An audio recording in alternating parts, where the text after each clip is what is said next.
আসসালামু আলাইকুম ইমাম সাহেব। ওয়ালাইকুম আসসালাম রহমতুল্লাহি ওয়া বারাকাতুহু। কেমন আছো সাইফুল?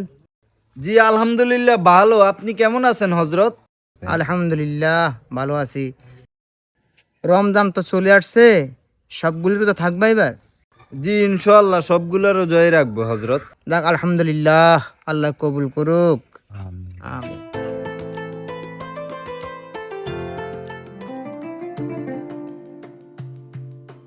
9 দিন পর।